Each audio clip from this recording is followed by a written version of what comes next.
So our national championship game is set. We got Notre Dame and we got Ohio State going at it next Monday night down here in Atlanta, down at Mercedes-Benz Stadium. Going to be an excellent game. We'll get to that a little later, though. Let's talk about tonight, right? I wanted to say that I didn't really have much of a recap to give. I mean, you kind of saw what happened. Texas just really couldn't block these guys up front offensively, and that just kind of stole the game, to be completely honest with you. Ohio State had, some lulls in the offense, I would say.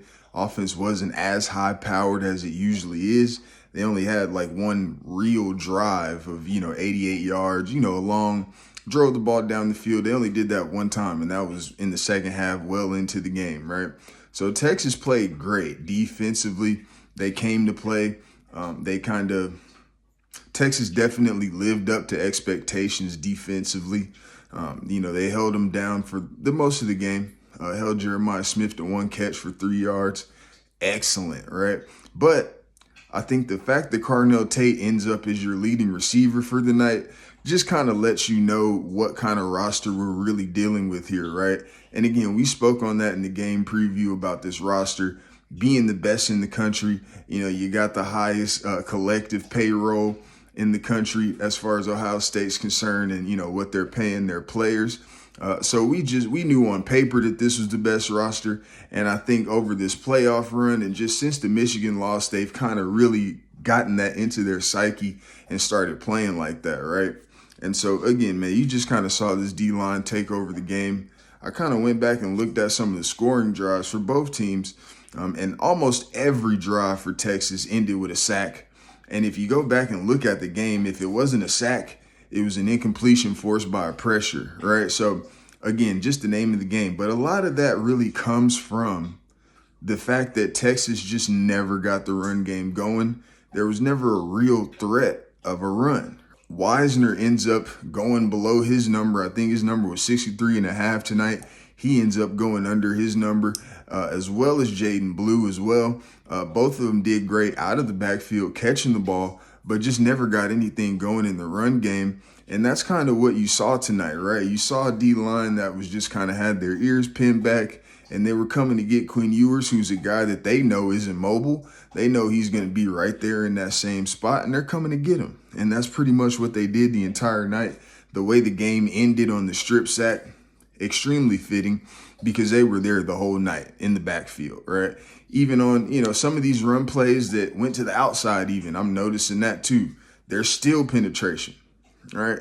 And so, it's difficult as a quarterback, just speaking on Quinn Ewers, it's difficult as a quarterback to get that rhythm, to really get a good look at the defense, things of that nature when you have pressure, so early in the snap, right?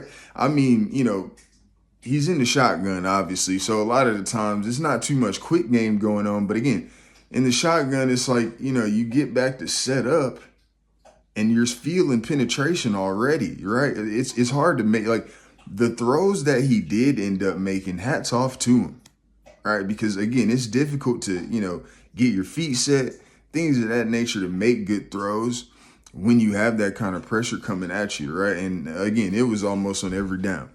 The 2 touchdowns that Texas did get came from backside of the backfield. I think both of them were wheel routes, actually. And so that just kind of lets you know that what Ohio State's mindset was like, yeah, we're coming. If you can beat it, go ahead and beat it. But as of right now, we're coming. And, again, it worked for 80% of the game, really more than that. Like I said, you had 2 plays where you scored touchdowns off wheel routes from your running backs, right? So I point to those 2 touchdowns as, sort of gashing plays, right? Over 15 yards. I think the first one was 18 yards and the other one was like 24 for the touchdown, right?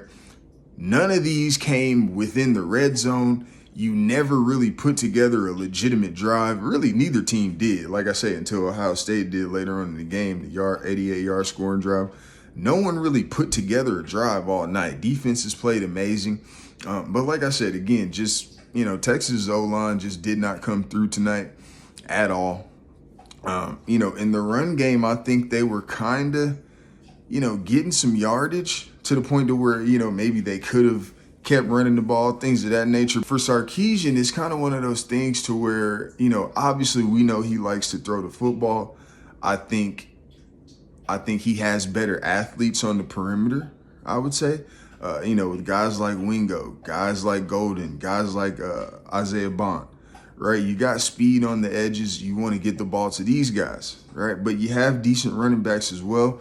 But when your O-line isn't moving anybody, it's tough to call these kind of plays, and you have to move the ball, right? And so it's even another layer added to that when you're playing against a team like Ohio State, who's as good as they are in the red zone, to where you have to get chunk plays in order to really move the ball down the field, right? And so, again, just being kind of stuck in between that play calling wise for Sarkisian looked to be a challenge. And again, it's tough to call plays, when your guys aren't really performing out there. I don't think this game was as good as last night. It was pretty evident that Ohio State was the better team out there this evening. Will Howard definitely showed up in the pass game. I wasn't too sure if he would, but definitely showed up in the pass game. And again, he has guys to throw to. You got Igogba, and then you got Carnell Tate that came out of nowhere. But again, this is probably another 4 or 5-star kid that's just been on the roster chilling. I think you heard Kirk Herbstreit say that he would probably be a premier wide receiver on any other roster in the country, but he's at Ohio State. You know what I mean? So, having to wait his turn, I would say. I know Emeka's gone after this season, so we'll see Carnell Tate probably in a bigger role, and then you'll get to see a little more Brandon Ennis next year as well, right? This is going to be a decent little era for Ohio State, depending on who they have coming back at quarterback. He doesn't have to be the greatest, I can assure you that, with the talent that they have at receiver. Surgeon Sports Network.